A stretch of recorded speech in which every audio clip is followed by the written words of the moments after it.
मात्रा में सोना और उत्तर में लौह अयस्क है। माउंट ताइमाओ की भौगोलिक स्थिति वर्तमान वर्ष में शांक्सी प्रांत में स्थित हो सकती है और यह पर्वत न केवल प्राकृतिक संसाधनों का खजाना है बल्कि प्राचीन पौराणिक कथाओं में एक महत्वपूर्ण मील का पत्थर भी है।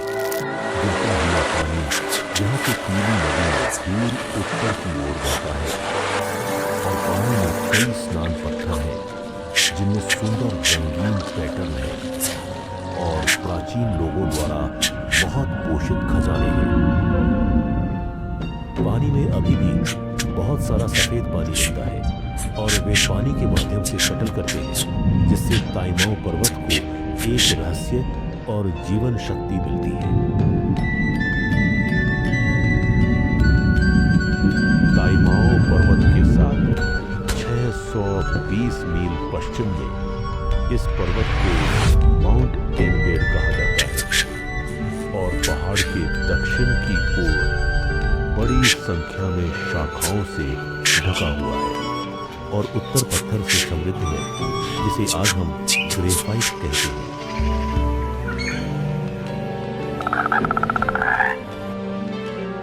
यहाँ का परिदृश्य जटिल और विविध है और पहाड़ों में जंगली सूरों पर बाघों और गैंडों का प्रभुत्व है।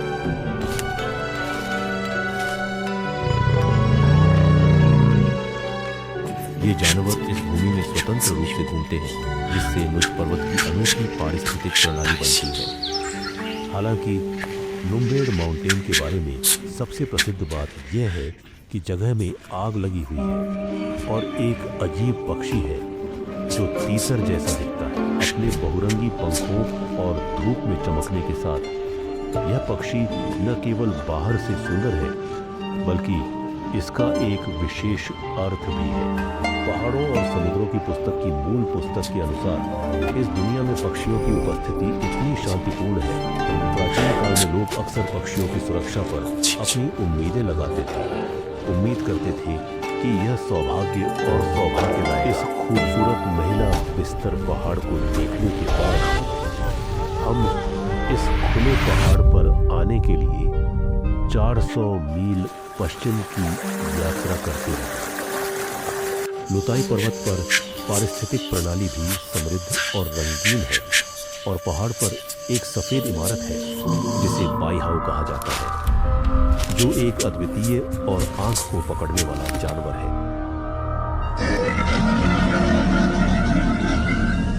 इसका पूरा शरीर सफेद सुइयों से ढका हुआ है जो हमने पहले देखा है उससे बहुत बड़ा है और यह आमतौर पर रात में सक्रिय होता है और सफेद कमरा झाड़ियों में छिपा होता है। बाईहाओ का एक्यूपंक्चर एक तरह का रक्षा तंत्र है।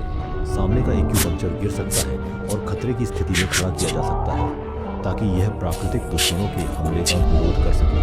पहाड़ पर बाईहाओ के अलावा फुक्सी उसे नामक एक और विशेष जानवर भी है जो एक मुर्गा जैसा दिखता है लेकिन एक मानवीय चेहरा है। मानव चेहरे और भेदी आंखों में हमेशा एक लड़ाई की अभिव्यक्ति होती है। एक शारीरिक विशेषता जो इसे पहाड़ों और समुद्रों की बर्फ में समान होने के लिए पर्याप्त बनाती है। मूल पुस्तक के अनुसार प्रतीक की उपस्थिति तलवार के आने का संकेत थी और इस तरह इसे एक संकेत और युद्ध का संकेत माना जाता था। हमारे परिवार ने लुताई पर्वत छोड़ दिया और पश्चिम की ओर 600 मील की यात्रा जारी रखी। मैं इस छोटे से कांटेदार पहाड़ पर आया और जब मैंने ऊपर देखा तो मैंने देखा कि छोटा कांटेदार पहाड़ थोड़ा खड़ा था और पहाड़ की चोटी बादलों और धुंध से घिरी हुई थी जैसे कि अनंत दिव्य शक्ति छिपी। पहाड़ पर खनिज संसाधन प्रचुर मात्रा में है और सफेद जेड और समान विचारधारा को नहीं देखा जाना चाहिए। अचानक आप एक अजीब रोना सुनते हैं। यह आवाज पहाड़ों और जंगलों में गहरे से आती है। यह विदेशी अजीब जानवर पौराणिक झूयान है जिसमें सफेद सिर, सफेद भौहें और लाल सिंह है। झूयान के बारे में एक अफवाह है कि इसका स्वर्ग की मरम्मत करने वाली महिला से कुछ लेना देना है। झूयान ने एक बार गर्व को वश में करने में मदद करने के लिए स्वर्ग की मरम्मत करने वाली महिला की सहायता की और ढह गए आकाश का समर्थन करने के लिए अपने टूटने वाली चेहरे महिला ने उस चुप्पी को नहीं देखा जिसने झूयान को देवता बनाया और झूयान ने इसका विरोध किया और एक जानवर बन गया। और उसके बाद उसकी उपस्थिति का मतलब था कि दुनिया में बड़े पैमाने पर युद्ध। यंगशान के बड़े परिवार के लिए पश्चिम में 100 बिलियन मील की दूरी पर कृपया सुरक्षा बेल्ट बांधें और रुकें। यांगशान पर्वत पर कई नानमू अध्याय के पेड़ उग रहे हैं। ये पेड़ न केवल जंगल में जीवन शक्ति जोड़ते हैं, बल्कि स्थानीय पारिस्थितिक पर्यावरण के लिए महत्वपूर्ण रोजगार भी प्रदान करते हैं।